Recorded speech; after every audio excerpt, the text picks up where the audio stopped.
AHZEK AHRIMAN, Chief Librarian and first Captain of the 15th Legion. He would eventually be banished from the Legion for his failed attempt at ridding his brothers of the flesh change by crafting the rubric of Ahriman. He would become the most powerful Chaos Sorcerer of the Thousand Suns, second only to his Primarch Magnus the Red. The first from his Legion to get the action figure treatment from Joytoy, but before you buy your own, there are a few things that you should know. I can feel my flesh changing. My flesh changing. Brother Rigo, how art thou? Oh, Brother Ahriman, my flesh, I can feel it change. I need help. I needed help. Fear not, brother, I have another trick up my sleeve. Hold still. Abracadabra. Roses are red, Magnus is too. He is great, and you are too, but not as great. I don't feel anything.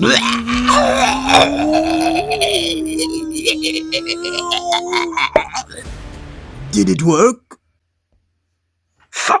I mean, yes, it worked a treat. Oh, I thought so, because I feel absolutely great. Yes, I just need you to close your eyes so I can be rid of the beast. Kablah! Oh, shit. Only my mother calls me that, but the word little often precedes it. Otherwise, you can call me Skelly. Shut up and sit down. Hey you scallywags, today we're having a look at AHZEK AHRIMAN of the Thousand Suns. So let's take a closer look.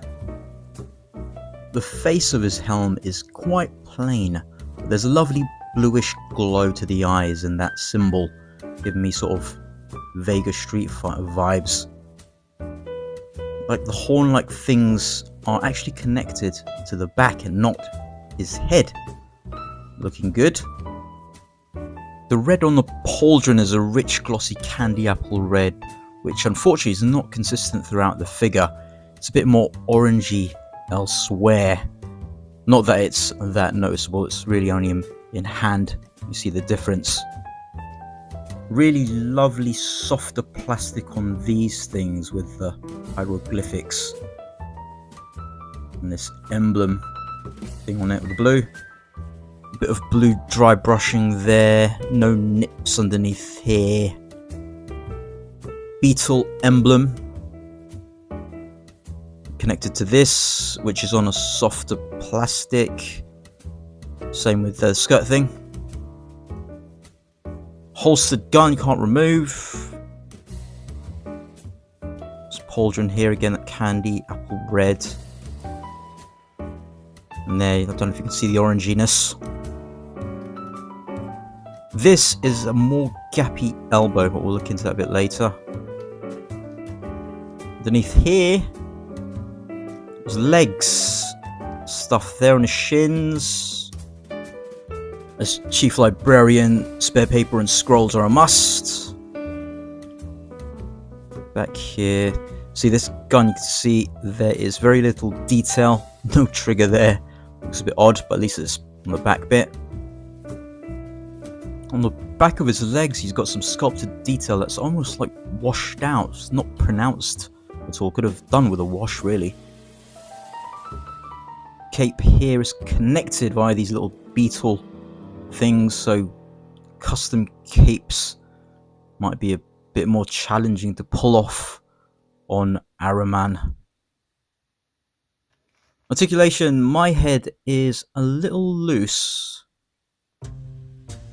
Came with a head chin bit there, so you can see that. You can push it back to hide the chin and turn it, twist it, pull it from this bit, tilt and all of that. Good range. Go back about there and down to hide his chin.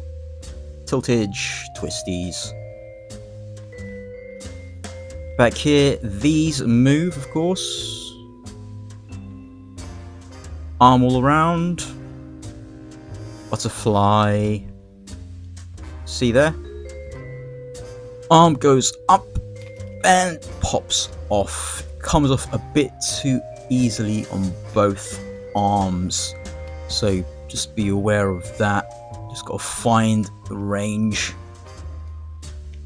So his limits are about there. Without popping off, which is not too bad. Twist at bicep. And a little bit of paint there too. Double bend here. Just remove that because I have had trouble with the elbow armor bit popping off, and I've glued it twice now.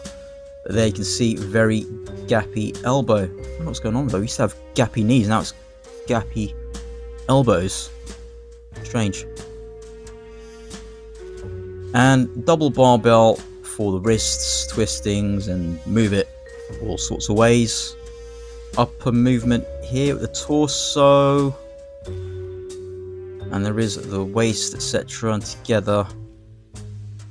Quite good, quite difficult to get separated, but you can move it all around, get these things out of the way. Move this fake gun, and Jean-Claude,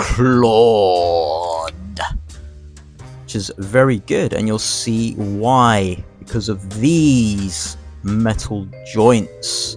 First time we've got metal joints on a non-Terminator figure. Take a look at it. Beautiful. Metal joints allow back and forth and up and down.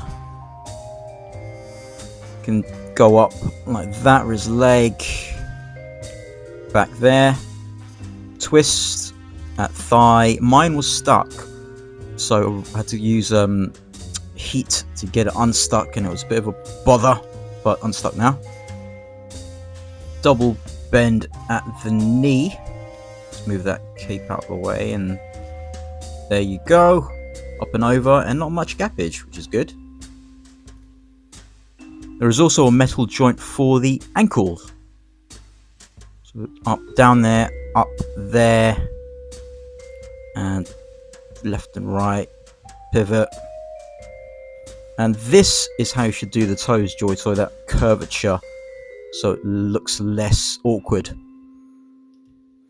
So articulation's all there. A bit disappointing with the arms and the elbows, gappy elbows. Nice surprise with the metal leg joints from Terminators. Altogether, good articulation. Some of the bits get in the way, but that's to be expected. Let's check out the accessories. This is Ahriman's Corvidian Scepter. The only weapon he has besides that fake holstered gun. See some great detail here. I love the colouring of the beetle. Dry brushing on that silver. Looking very nice. Same on this side. Such a nice unique weapon. This thing here, chains or whatever they are, can move around. So it's not just stuck to one place. Very good. Before Ahriman unleashes his scepter, he likes to try and settle things mano a mano with two fists. But when you see him with these flashy hands, he means business. Magic business. Or when you see him with the grabby hands, he's about to unleash his scepter. So you just remove the hand. That. Get the new one in. Pretty easy to do. It's in rather well. Get the scepter. He holds this and this part. And there. Get him in a position to show you he is gonna wield some serious warp magic. Mutate you. Right, let's look at some comparisons. Ahriman is a lot larger than I thought he'd be. He's solicited at 12.8 centimeters, which is the same size as the newly announced Titus. But checking here, he 12.8 is about there, and he is a lot taller almost just under 14 centimeters. So about 5.5 inches. On the left we have a 1/18 scale figure from Fresh Monkey Fiction Goblin, who stands about 4 inches or just under. And on the right we have a 1/12 scale figure M. Bison from Jada Toys, who's I think just a bit over 6 inches tall. 2 Terminators from 40k, on the left Kaldor Drago, and on the right Strike Master from Deathwing Dark Angels. So Drago's a bit smaller than this guy, and then that Strike Master is about the same height or just under. 2 Primarchs from Warhammer. On the left we have 40k Gilliman, and on the right we have Horus from La Heresy, both of course larger than Ahriman. And to finish things off, if you want to reenact the burning of Prospero, we have a couple of Space Wolves from the Heresy era.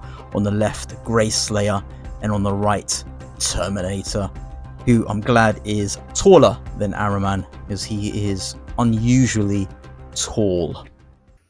So to wrap things up, the things to note about Ahriman before you purchase is the arms. They are a bit loose, can pop off quite easily, but that's only if you're really pushing, you know, his lateral raise a bit too high. There's no limitations there. It's gappy elbows as well, but plus the new metal joints, which is a welcome inclusion. Hope they do that with the Titus figure and his lot. But otherwise, a great release overall. Nice gloss on his armor. Anyway, let me know what you guys think in the comments. Are you going to be grabbing any of the Thousand Sons? Does Ahriman interest you at all? If you want to buy your own or any other Joytoy products, check the link in my description. There are various links to my affiliates where you can get money off Joytoy products and other stuff. Also, it helps out the channel, so please have a look at that. And yeah, any questions or anything like that, feel free to drop a comment as well. If you like this video, click the thumbs up. For more content, subscribe, and I'll scale you later.